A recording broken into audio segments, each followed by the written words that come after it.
Hey everybody, I'm Nick Layton. And I'm Leah Bottima. And we're the hosts of Were You Raised by Wolves? Each week we try to make the world a kinder, nicer place. Well, that's the idea, at least. I mean, we try.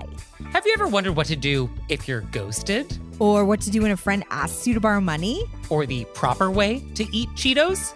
You know, the big questions. So please find Were You Raised by Wolves wherever you listen.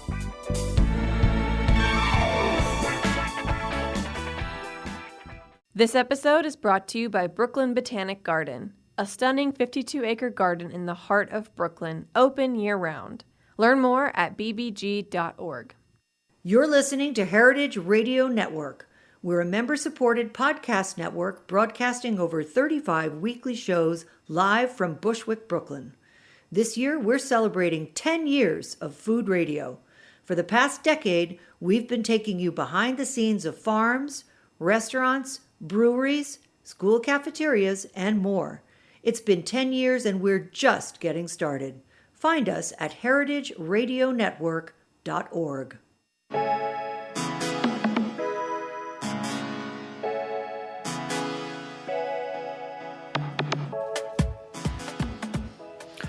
Welcome to The Line. I'm your host, Eli Sussman. Thanks for joining us. Today on the show, we're talking to a owner and bartender who has a spot in Crown Heights where I live. So I'm excited to talk a little bit about the neighborhood and talk about Brooklyn and focus on what it's like to have a neighborhood spot. Today, we're joined by Claire Sprouse. She's bartended, managed, and consulted all across the U.S. from Houston to San Francisco, and now, of course, living in Brooklyn and New York City. In February of 2019, she opened her first bar, Hunky Dory, in Crown Heights.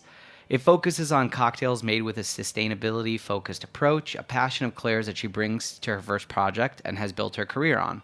She also works on sustainability through the partnership she formed with Chad Arnhold in 2013 called Tin Roof Drink Community. Through their 25 years of combined hospitality experience and pursuit of unique collaborations, they tackle the issues of sustainability within the industry.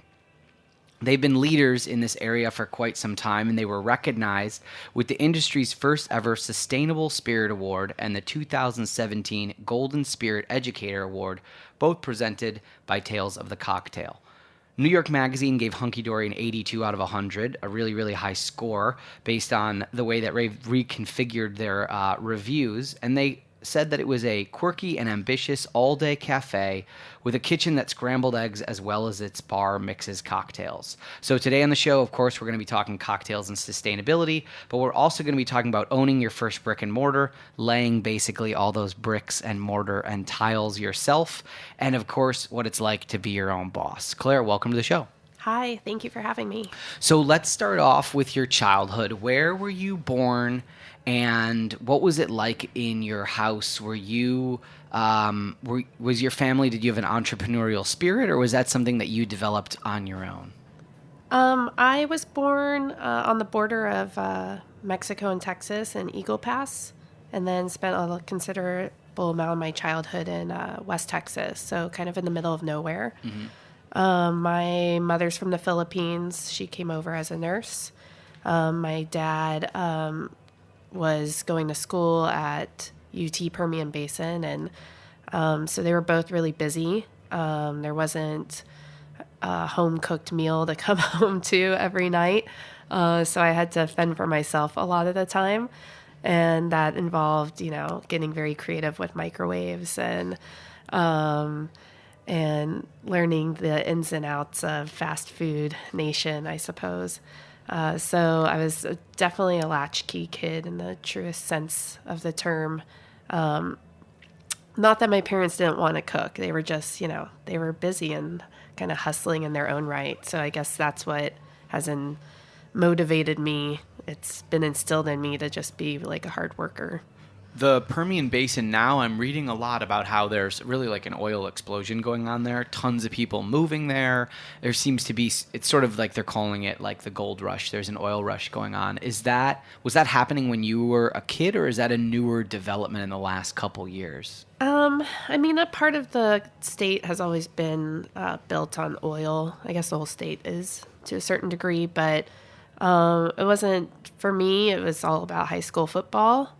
growing up. And then by the time I was would be cognizant of that, we had moved to Houston, and I went to high school and college there. And that's where I came up in the culinary, the kitchen, restaurant community. Do you have siblings? I do. My brother, Ben, he is almost 10 years younger than me. So, and I moved out when I was 17. So I like to say we're new friends. But Just getting to know each other as adults, sort of. Exactly. Yeah. But he is actually a bartender in Austin. He works at the cool kid cocktail bar there, and He just had to follow you and ride your coattails. well, he never really understood what I did, and I don't think he thought I was very cool to begin with. But he called me when he was 19, and he was like, "Hey, can you help me get a job in a restaurant or bar? I really want to be better at talking to strangers," which is the sweetest thing a 19-year-old young man could ever say. And now fast forward 5 years, he's I don't know, smoking cigarettes, doing shots, getting girls' numbers. A fast-talking cocktail bartender it's in terrible. Austin. Well, what did you think was going to happen when he started working at cocktail bars in Austin? There was a good chance that he was going to turn into, a cool guy bartender, right? So when you were, your family made the move to Houston, a huge metropolitan area, really diverse, access to everything. Houston has it all. Talk a little bit about when you were just kind of figuring out first jobs. Where were you looking, and how did you get involved in either bars, culinary in the Houston area? Honestly, I haven't been doing this that long, I think. As far as being an owner, I've been bartending for about 10 years. So I was on a pretty fast trajectory. I got my degree in art history. I was working in museums, galleries, and I ended up being a regular at this dive bar in Houston called Big Star, best bar in the world. And a lot of people from this nearby restaurant that was very cocktail-centric and farm-to-table driven, they all hung out there. And one day I was looking for a little bit of a change, and I thought I would switch it up for the summer. And over a few late night drinks, they were like, "Come be a server." And from there it was be a server, be a bar back. And a bartender walks off a shift, and all of a sudden I'm a bartender. And then my friend Bobby went on to open his own place in Houston, Anvil.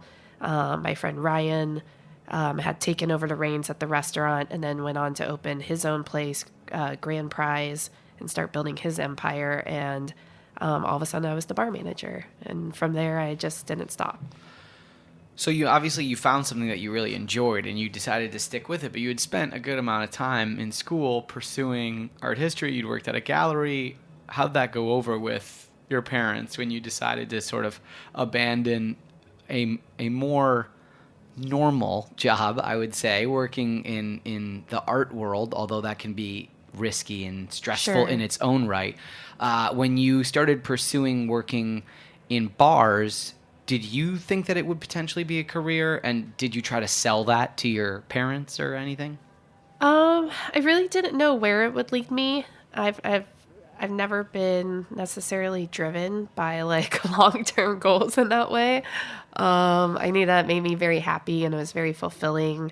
I'd found a community that I really loved being a part of. I was learning so much about a city that I had already come to love, and learning a lot more about its diversity in a way that I didn't have access to by working in traditional art institutions. And so I was really, really happy. My parents have I wouldn't say they wrote me off, but they knew that from a very young age that I would always be able to handle myself. And so they've never honestly been very concerned with what I was doing. When I was in college, I was knitting professionally and doing knit art installations around the world.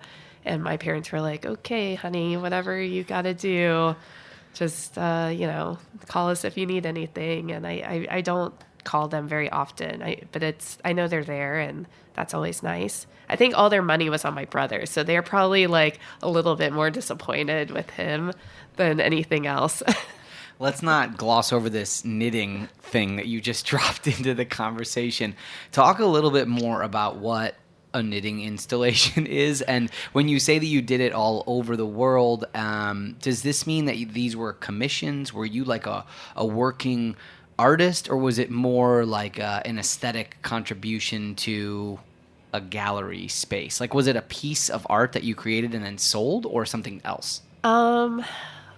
Well, when I was, like maybe 19 or 20, a few friends and I, I think every person goes through a craft phase at some point, and we were all trying to get into knitting, and we were all very bad at it, and none of us had the patience or the devotion to finish a piece. So we randomly started putting things around like trees and light poles and door handles. And so I have to apologize to the world for all the bad falling apart knitted pieces around trees, because we've been credited for starting that. And so we were able to, travel around the U.S. and be part of like huge like art shows, like I think it's called Bumbershoot in Seattle. We were in Paris working with a like 100-year-old yarn company to help them celebrate. And then we've done like small gallery shows with actual artists. And that was, it was a great time in my life because I got to travel and, work with my hands and do something that still like was in this world that I was working in or aspiring to work in, which was art history and museums. But that was a long time ago. Do you consider making cocktails art, or is it something else? I think that for me, when I make a cocktail, there's different levels of it. There's the element where I'm doing this for a guest, and then there's the part of it that's all like, I guess, ego to a certain extent and like self-fulfilling. There's definitely that element. And otherwise I would just make delicious daiquiris and old fashions for guests and call it a day, because a guest is always going to be happy with that.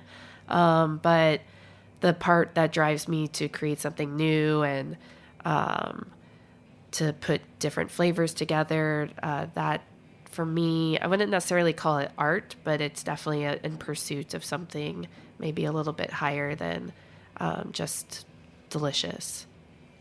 So when you're in Houston and you're getting into the mix, and a lot of your friends are either gaining acclaim or at least expanding and opening their own spots, were you heavily embedded in cocktail culture and what's called mixology, or was it more about creating a culture at a specific bar, and maybe they did beer and shot specials and they didn't really do cocktails? Which thing were you more gearing towards paying attention to, or were you just soaking everything up at the same time? I think I was soaking everything up. Really, I was just trying to learn about like what it meant to create a hospitable environment and what it meant to be a neighborhood place. Houston, as large as it is, where my friends and I were all living, and is what I consider like the hub of Houston restaurants, is the Montrose area, Montrose Heights, and now downtown. And we, everybody kind of knew each other. And so it felt very tight knit, even though it's such a large city. And so it was a little bit about how to create a space and a vision that had an identity, but also be able to serve, the local person coming in while they were doing laundry next door. And so I was absorbing a lot. Also trying to take in as much about food as I could, because I didn't have like necessarily a world view on culinary, on kitchens and things like that. I was really lucky to work at the restaurant I did, my first restaurant, which was considered to be one of the more farm-to-table restaurants. And then I worked at a restaurant that was a couple chefs that used to work at St. John's in London. So we had these two English guys making nose-to-tail food in Houston. And for me, that was really great because I got to learn a lot about traditions of food waste and sustainability that have been obviously embedded in kitchen culture and eating culture forever. And I got to do it in this really unique kind of what seemed like it was groundbreaking for Houston at the time. So it seems like you're learning a lot. You're enjoying yourself in Houston. There's a good community there, but you did end up leaving after a certain amount of time and going to San Francisco, right? I did, as painful as it was for me to leave, because, Houston was always this underdog city to Austin, like in terms of art, in terms of music. For a long time, like bands would always skip over Houston, and I had friends that ended up forming a collective called Hands Up Houston that ended up finally making Houston a place where a band might actually want to stop and play. And nobody talked about restaurants in Houston. And it's just been this underrated city for a long time. So most people would move to Austin, they'd move to New York, they'd move to California. And those of us that stayed there had this very like, fuck you, Houston's awesome mentality. And we fought really hard for it. And then I left. And no one's ever spoken to you again. Exactly. No, it's the cocktail culture there is, I think, one of the best in the world. But at the same time, it was a small pool of information, kind of stemming from a couple people, and I just wanted to get different perspectives. And at one point, I thought that I would end up in Texas, and so I wanted to spend some time elsewhere, and off to California I went. So did you meet your partner Chad in Houston or in San Francisco? So my business partner Chad, we actually met in Kentucky, sort of on a distillery tour. There's a bartender educational week called Camp Run Amok that happens in Kentucky. Now I think it happens 2 to 3 times a year. And you said educational, then you said the name, and everybody listening thought, that does sound like a party. It definitely is, it's bartending. It should always be fun, but there's an element of camaraderie and good times, but it's also about going to the distilleries and seeing whiskey up close and personal. And so we actually met there, and he was living in Boston at the time, running some really great bars out there. And I was already in San Francisco, and he, a few months later, ended up moving to San Francisco to open a bar called Trick Dog. And about a year after that, we started working together. So what was your first job in San Francisco? I worked at a bar called Rick House. It was a financial district, like in the cliche financial district cocktail whiskey bar. Actually not. It definitely had like this element of like ties loosening and whiskey flowing very heavily, but it was a very rowdy bar. I called it like the businessmen gone wild bar because first of all, a lot of people in that area are on East Coast time. So once Wall Street closes, which is like 2:00-ish in San Francisco, that's when people start lining up outside the door, and they start hitting the whiskey pretty hard before they get on their trains to go back to the suburbs. And so we would blast like Black Keys, Black Sabbath, but still be wearing like silly bow ties and suspenders and pouring whiskey. And it was a pretty fun environment. It was one of my favorite jobs I ever had. Even in New York, there aren't that many bars that are full at 3:30 in the afternoon. Like happy hour in New York is blasting, and it's definitely a thing, but we don't have many spots that you can find 100 businessmen drinking at 3 o'clock in the afternoon, even in New York. So that feels like it was probably sort of a crash course in speed and probably like managing the crowd, but maybe not mixing like tons of intricate cocktails, right? At the time, our cocktail list was it was actually beautifully simple. Everything was delicious, everything, and we were very proud to serve. But it was definitely built for speed and to get drinks in people's hands very quickly.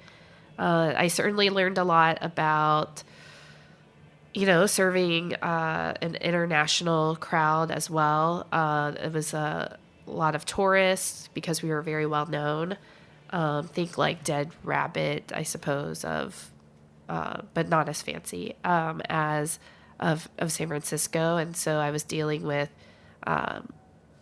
businessmen that wanted to talk to, the male bartender about whiskey, and I probably knew more about whiskey than anyone on the bar, and then tourists that were just like in awe of the place, and so it was definitely an exercise in patience and on multiple levels, but and speed for sure because it was just so busy, and it really like taught me the value of like how to talk and work at the same time, how to convey like warmth in like 3 seconds when you don't have the time to get to know. It's not like being in Crown Heights now where I can get to know my neighbor. It was like you have to win somebody over and make them feel good about being in a bar that had these towering shelves of whiskey and it's kind of daunting to order in. It's a crazy skill that I feel like it's really hard to teach how to make somebody be able to connect with a customer quickly, and most servers can't do it. But really good bartenders, I think even average bartenders, find their way in to kind of get you comfortable and get you interested, which is like a really underrated skill in hospitality. I think most people think that it's just like if you know the menu back and forth and you know how to make cocktails, like you can do the job, but that's not really the case. You can't do it nearly as well. It's a guest facing job, so you have to be able to produce things and make things, but also you're on stage for people, and it's a hard little dance to maneuver. You worked at ABV, which obviously contributed a lot to your overall career and understanding, and then you also got into consulting around this same time. Can you talk a little bit how you started to make these transitions into becoming more in charge of what your own direction would be and not working at other spots as much, and making that transition out into being even more forward-facing? Well, when I moved to San Francisco, it was with the idea of learning from a lot of other people. And I thought that would happen, like learning under people, like working for people. And what I learned when I was there was that I had there was just as much value sitting across the bar from people, and that I still had a lot of a unique perspective, and that I still was very driven to be a leader and a manager in that way. So I ended up falling into management roles very quickly there, while still trying to learn as much from my community as possible and contribute to it. But eventually I started getting into consulting because it kind of allowed me, I was inspired at first because it allowed me to interact with a lot of different staff, and I like teaching a lot. I like sharing information a lot, and so it would allow me to interact with a lot of different people and touch a lot of different minds, I suppose, with my hospitality with my spirits education perspective. And that was the main driving factor. And then getting to work with a lot of different chefs out there. I mean, it's San Francisco. There's so much to learn from the restaurant community, and so many like brilliant minds out there. And I just really wanted to be around that as much as possible. Let's talk about one of those brilliant chefs and Bywater. David Kinch, known pretty much universally as a genius, has very intense ideas that I've only seen from afar via, movies about him and TV shows where he's featured. Peel back the curtain a little bit for us. Tell us a little bit about what it was like to be part of that project. And clearly you're incredibly interested in sustainability and finding unique creations and product that you can bring into your contribution to the restaurant. Talk a little bit about how you worked together on that project. Sure. Well, so for me, the last several years, sustainability has been a focus of mine. But when you're consulting for other people, it's about helping them realize their vision. So it's not necessarily like you go into every place I've consulted on and it's Claire's Sustainability Bar in this Japanese restaurant. But it is definitely something that we try to integrate because it's smart, and I think it adds its value to all those places. But we worked for Chef Kinch on the Bywater, which was his second restaurant, in addition to Manresa, and couldn't be more different. Manresa is this 3-star Michelin place. It's beautiful. It's very serene.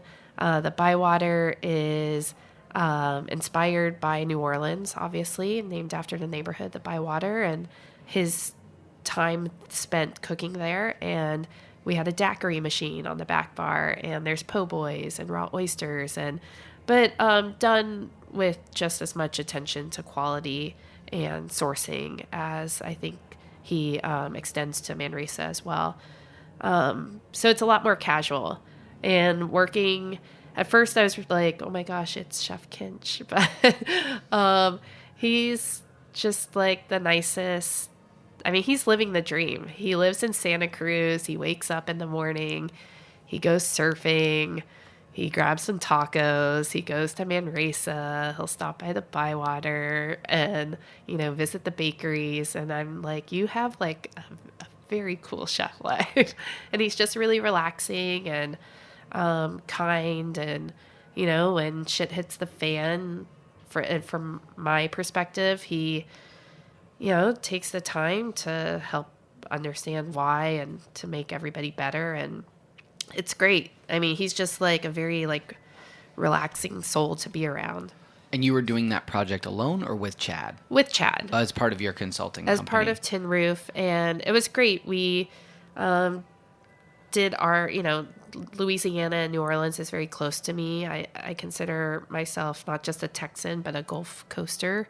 Having lived also a little bit in Louisiana and Florida, in between all that Texas time. And so it was great to bring a little bit of all the things that I care about and what makes New Orleans so special, and get an opportunity to put that in a glass, as well as explore some spirit categories. I had this idea that it was going to be this big Madeira bar in Los Gatos, California, because Madeira was like the original spirit of the South. And that's what everybody was drinking for wine at the time. We ended up only having, I think, 2 Madeiras on the back bar, but we sold a lot of them. So I don't think it was a complete failure. We're going to take a quick break. And when we come back in the second half of the show, we're going to talk about another move that Claire made, and also, obviously, her new project in Brooklyn. Stick with us here on The Line.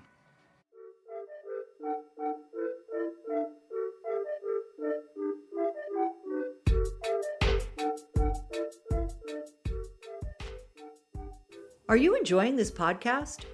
Heritage Radio Network has plenty more. My name is Katie Kiefer, and I'm the host of What Doesn't Kill You here on HRN. Every week, I sit down with journalists, authors, scientists, or activists to identify and explain some of the key issues in our food system. I've done shows on food waste, labor issues, meat production, water, you name it, I cover it. You can find What Doesn't Kill You wherever you listen to podcasts and on heritageradionetwork.org. This episode is brought to you by Brooklyn Botanic Garden, a stunning 52-acre garden in the heart of Brooklyn featuring spectacular plant displays year-round. Mark your calendars for Saturday, September 28th, when the Chili Pepper Festival returns to Brooklyn Botanic Garden. At this all-day celebration of all things hot and spicy, indulge in sizzling bites from 40 food artisans. Enjoy spicy food demonstrations, foodie-friendly tours and talks, activities for kids, and live performances by musicians and artists around the garden. Stay through the evening for a special concert that brings New Orleans to Brooklyn. Festival goers can jam out to the legendary New Orleans musicians John Papa Gross, Walter Wolfman Washington, and New Orleans Queen of Soul, Irma Thomas. Joining the fun will be Big Chief Monk Boudreaux, bringing the traditions of the Mardi Gras Indians to the heart of Brooklyn. Learn more about Brooklyn Botanic Garden at bbg.org.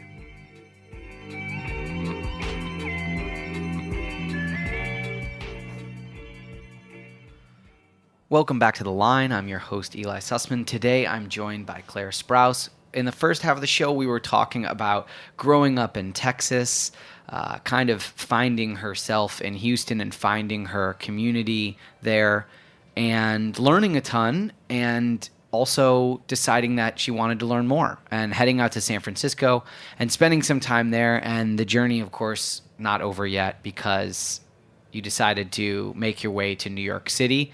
What was the reason that you wanted to come to the East Coast? And when you made that decision, did you have a spot in mind in New York that you wanted to maybe go to? Did you have a job in waiting? Was it a spur-of-the-moment decision? Talk about that process. Well, the last couple years in San Francisco, Chad and I had looked at a lot of properties. We had talked about opening our own space. San Francisco is a really special town, but it has it's expensive. People always laugh when I tell them I moved to New York because it's cheaper.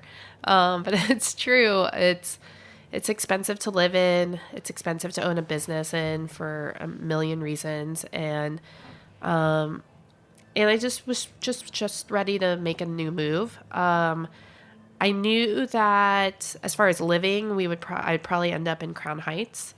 Whenever I came to visit, I would visit my friend Ivy Mix. She owns Leyenda in Carroll Gardens, but she's lived in Crown Heights forever, and I really love the neighborhood. So I ended up staying with her for a little bit, and then moving into my friend Piper's apartment when him and his wife moved out, and he actually owns Oxalis, which is in the neighborhood as well. So I've just only lived in Crown Heights since I moved here. Cool. And so you obviously you had a lot of connections on the ground, like you know a ton of industry people. Did you come here with the express idea of like, I'm going to get on the ground, I'm going to open something right away? What was the time frame for making those decisions about like, I'm going to work there, I'm going to look for spaces immediately? What was the thought process on that? Well, the first few months I was here, I was actually flying back to San Francisco like every other week to wrap up some of our projects. And then I had no idea what I was going to do. I knew that I didn't necessarily want to open a place right away, just because I didn't know the lay of the land. I didn't know about ordering. I didn't have while I didn't know a lot of bar people, it's very different than like being a working bartender, a working manager, and operator. And so about a few months after I moved here and I didn't need to go back to San Francisco anymore, I was sort of just checking out like the scene, and I stumbled across a restaurant in Williamsburg that I thought like met a lot of the same things that I cared about. sustainability, being open all day, a very bright space. And those are all the things that I wanted to eventually have my space embody. So I started working at a small restaurant, smallish, big restaurant called Sunday in Brooklyn. And I worked there for about a year doing cocktails and their spirits program. And we had Jamie on the show, and so we definitely talked a lot about what Sunday in Brooklyn, how it started off, and what it's become. Has become very popular in the neighborhood. Long waits, like touristy clientele that comes in. Was it a project for you that allowed you to grow and expand and try out new things? Was it the type of place where there was so much going on that you basically came in and there was already sort of a framework and you fit into it? Or was it a little bit like you had free reign? What was it like? Working at Sunday, it was busy, and so there was always something going on. And when you're open that many hours every day, there's not a lot of, time to do things that's like that you need to. There's no time to like deep clean. There's no time to, sit in R&D without somebody coming up to the bar and asking you for something. So that was challenging. They were really great, and they gave me a lot of free reign over the program. I, to a certain degree, again, this was their vision, and they had things that they wanted to do, and I tried to execute those while still like maintaining my identity and what I wanted to bring to it. And we met in a nice middle ground. Eventually, I ended up leaving because they wanted to go in a different direction, and I was getting ready to open my own place. So let's talk about Hunky Dory. There's this point, at least for me and a lot of people that I've spoken to, that it just crystallizes in your brain. Okay, I'm doing my own spot, and it's going to be this. And you start to build it out. For some people, it takes a long time for that to sort of come together as like my one-sheeter that I can, or my elevator pitch that I can describe to people. How long did it take you and Chad to realize what you wanted Hunky Dory to be? And did you have it all figured out before the space or not? Honestly, I had to be very, I kind of had a vision of what I wanted to do, but ultimately I knew that I would be determined by the space that we actually got. So where we are now is the third space that we worked on, like seriously, trying to, close the deal on it.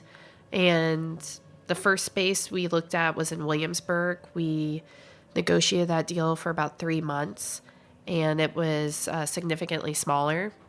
And obviously Williamsburg is a very different neighborhood than Crown Heights. And then the second space we looked at was closer to home, was in Prospect Heights. Because eventually when the Williamsburg deal fell through, I was like, why am I trying to do something in Williamsburg? I don't hang out in Williamsburg, to be honest. And it's really hard to get to from my house. And so we started looking closer to home. And then that second space was, it was in Prospect Heights proper, and very different. It had like a performance space too. So it was like, okay, so would we do like have music or shows, things like that. And then that was really painful when that didn't work out, because we spent a lot of money on lawyers and all that good stuff and time. And when that fell through, actually the next day I went to look at a place that sat about 12 people and in my neighborhood down the street. And I was like, okay, I can adapt, and it would be really fun to do something super, super small and that I could operate like 1 or 2 people with. And when I was walking home from that space, I happened to walk by the space we're in now and saw that the business that was there closed. And then a month later, we signed the papers. And then a month after that, 2 months after that, we were open. And so it was, we kind of had a framework of what we wanted, but I've always, my friend, I can't remember if it's Greg or John, they're kind of interchangeable because they're business partners in San Francisco. They're both very nice, handsome men. But, they always told me that you can't just like shoehorn your concept into a neighborhood, into a space. Like you have to like be responsive to what that neighborhood, what that space needs. And that's what we've tried to do with Hunky Dory is be adaptable and think about what we're contributing. You hit on one of the really frustrating parts about going out on your own and trying to start a business, which is you need money. Like you need money to spend time not working. You need money to hire lawyers. Once you even get the space, there's always work that has to be done even before the work really starts. There's all these pieces to the puzzle. And even when you have a solid roadmap, nothing is a sure thing. You lose spaces. So to talk more about financials, first I want to ask about getting a liquor license in New York. Is it hard? Is it easy? Was it harder than San Francisco? What are the general costs associated with that? And then secondary from a financial standpoint, you talked a lot about specific sizes of spaces, and it seems like you looked at a lot of permutations. Like you could have very well opened up a 12-seater or a 70-seater with an event space. And I imagine when you run the P&Ls and your projections on those type of spaces, we're talking light years apart. So first question is liquor license. How do you get it? Second question is like, how do you make sure that a bar in New York City is successful? So in California, one of the big reasons that I didn't find San Francisco to be super viable for us as a business owners was that liquor licenses, there's a moratorium on them. So you have to buy existing licenses, and they usually start around $250,000. That's for a piece of paper. And, that's a huge chunk of capital to put towards something and to pay off. On top of high minimum wages and high rents and things like that. So in San Francisco, it just didn't seem feasible, and that was one of the main reasons. In New York, getting a license is, relatively cheap compared to that. You hire your lawyer, and then you pay your $5,000-$6,000 to the SLA once you get everything squared away. But it's all the stuff in between that's kind of a pain in the ass. Depending on what neighborhood you're in, the community boards can be very difficult. They're not the final say in whether you get your license, but they do have a lot of sway. And honestly, if your community board is super against you being there, then, is that going to be a great environment for you in the long term? I was really lucky because I had already been living in Crown Heights. I go to all my community board meetings because it's just something that I get off on. Like I'm like an old, NIMBY, not in my backyard person, just in the making. And so I like knowing what's happening in my neighborhood. I live there. I'm very guilty of not leaving sometimes, even before the space opened. And I want to know like what's happening at our community garden, what's going on with the parking on Flatbush. And so I knew a lot of the people at the community board. I also probably went to like 4 or 5 SLA hearings in our community board subcommittees before I actually went up to bat. So I knew what they were going to be asking for. I knew what they were looking for. I knew some of the issues that would come up, and I just tried to prepare myself. So it's a lot of, luckily I had a great lawyer that made things very simple for me and kind of gave me a great roadmap. But it's, a lot has to do with you being able to defend your concept, defending your contribution to the community. And that's why they're set up. They want to make sure that it's not going to be a club coming in. I felt pretty good going in, and I got out pretty unscathed in the long run. So, it's not as hard to defend a place called Hunky Dory compared to... That will be an all day. Yeah. You weren't like, we open at 10 p.m. and we will blast music in the backyard every night. Yeah. But I've seen, they're tough. They're really tough, and sometimes unnecessarily tough. So it'll be interesting. I think there was a bill passed last year that has put forth limits on community board members' terms. So it'll be interesting to see how neighborhoods progress from there, and small businesses as well. I've definitely been to a meeting and seen someone get eaten alive up there before. It is rough. It can be in very adversarial type of environment where even if you all do live in the same community, it might not necessarily look that way during the meeting.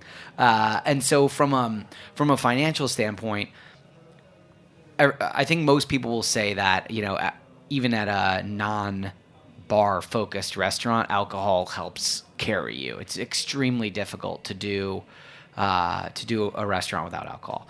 And I think the flip side of that is that there's always going to be people that say that doing food is extremely difficult and the labor is challenging and all those other things. But you went forth and decided to do a place that has food all day. And we're not just talking like you have a bag of chips, wink, wink, behind a bar. Like you have a real food program. This is a restaurant. Yes, and a bar. I accidentally opened a restaurant. Okay, cool. So let's talk about that because I think there's so many places in New York that are bars, and you can get an empanada, sure, or a bag of chips or some whatever, and you got a full-on menu and a chef. Let's talk a little bit about how that came to be. If it truly was accidental, take us through how you stumbled backwards into opening up a restaurant. Well, I knew I always wanted to open an all-day space, and not just because they're like the new like having a moment type of restaurant, but I'm probably like the only bartender in the world that ever liked working brunch. I love working brunch, and I like taking care of people in like this desperate time of need where it's like they're either hungover or if they don't get their table right away, it's the worst possible thing that could ever happen to them. I'm fine with those people. Yeah, brunch is supposed to be fun, but it's actually the most stressful eating engagement that you can partake in. Yes. People are always like, oh, brunch service, like, working the line, working bartending. I'm like, actually, I think hosts have it worse on brunch than anyone else. But you gotta have thick skin. But I always knew that I wanted to do an all-day space. I love coffee. I like the ability to interact with people outside of just having alcohol or nighttime service. And so I knew we would be open early, and after working at Sunday in Brooklyn that also opened at, I think, 8 or 8:30, I knew that I would be capable of that. And I knew that I wanted to do food because I am rarely like ever drinking and not eating and eating and not drinking. Like I really like that dynamic. And I think people, they really want food in bars. I think it's harder to have a bar without food than without. The level at which we wanted to do it, I wanted, something playful. I knew that we'd have like a real kitchen set up. The kitchen that we inherited, luckily, was like real. Like it wasn't a series of hot plates. It was a serious kitchen, and so we were really lucky with that. I didn't realize brunch was going to be so busy that we would get so much like recognition for like our egg sandwich and things like that. And so we're lucky that we have the tools that we inherited from this turnkey space that we got, because we really pack them in on the weekends. But yeah, I always knew we wanted to do food.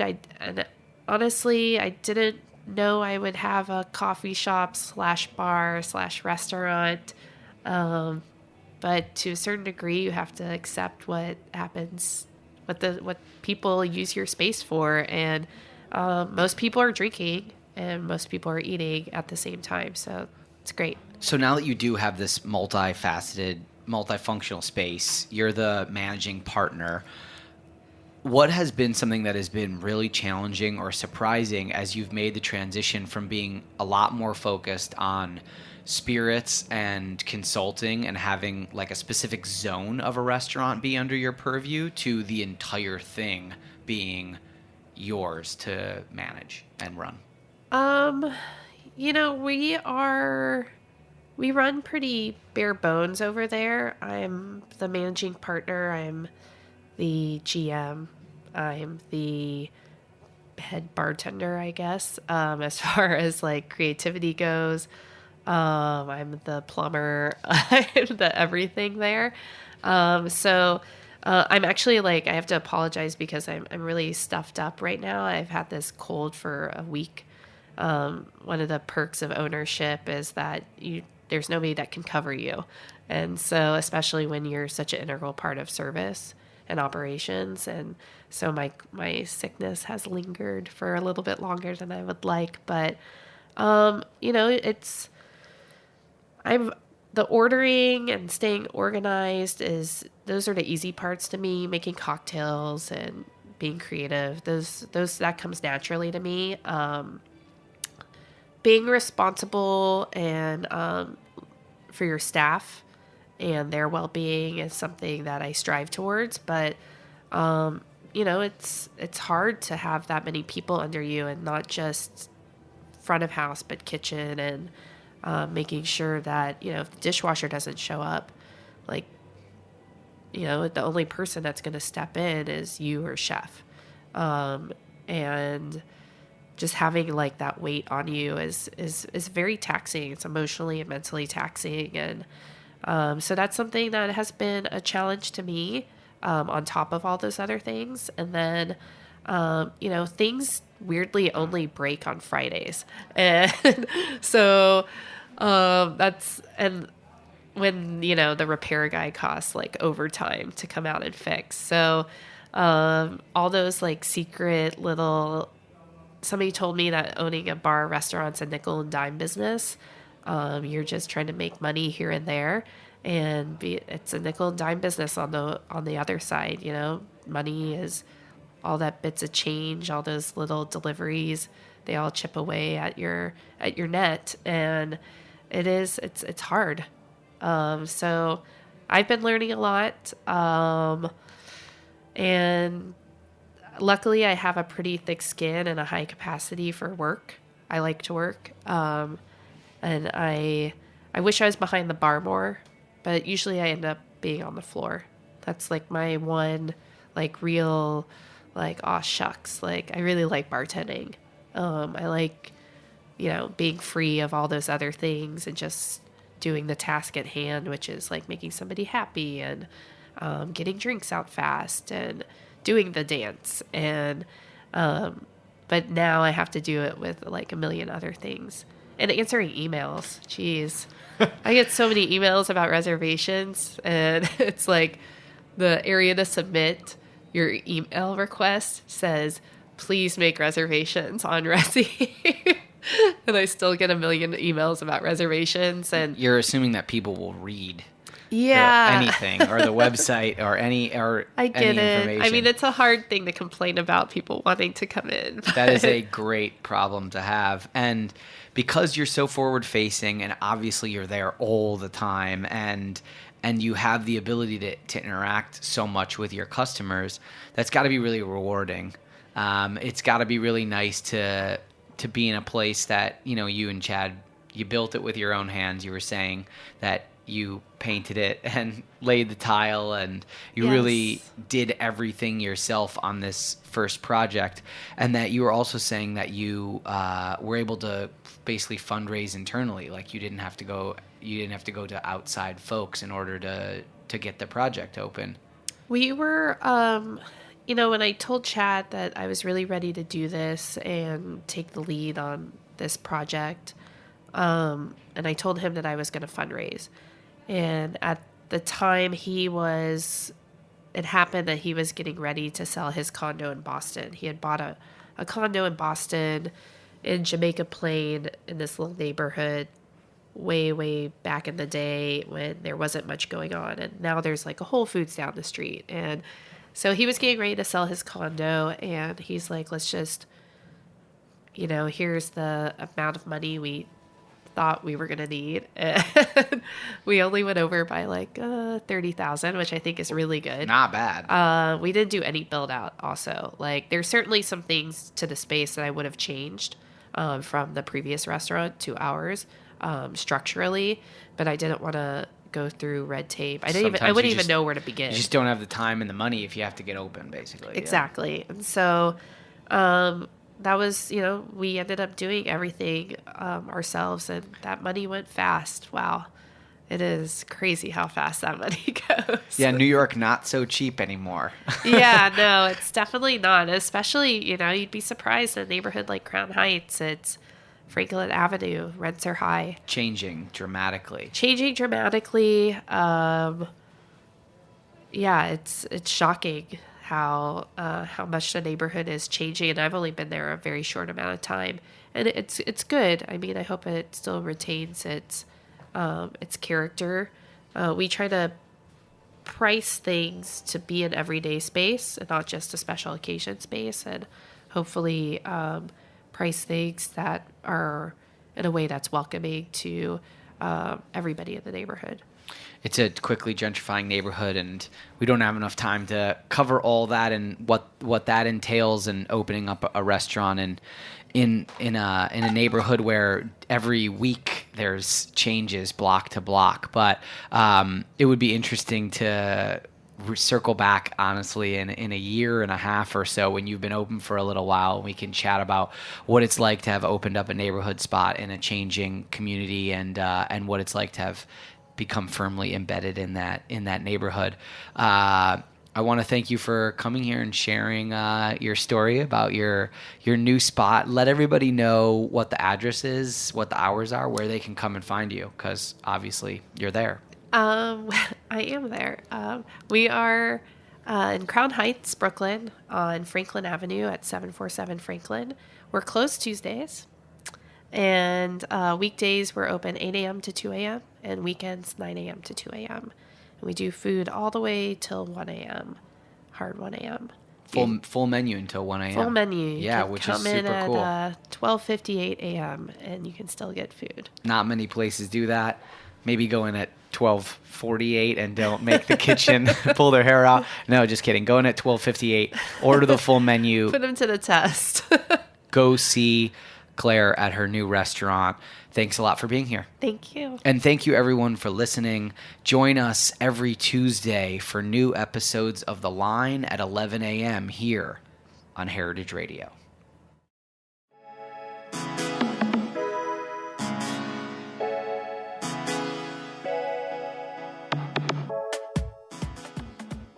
The Line is powered by Simplecast. Thanks for listening to Heritage Radio Network, food radio supported by you. For our freshest content, subscribe to our newsletter. Enter your email at the bottom of our website, heritageradionetwork.org. Connect with us on Instagram and Twitter at heritage_radio. You can also find us at facebook.com/Heritage Radio Network. Heritage Radio Network is a nonprofit organization driving conversations to make the world a better, fairer, more delicious place. And we couldn't do it without support from listeners just like you. Want to be a part of the food world's most innovative community? Subscribe to the shows you like, tell your friends, and please join the HRN family by becoming a member. Just click on the beating heart at the top right of our homepage. Thanks for listening.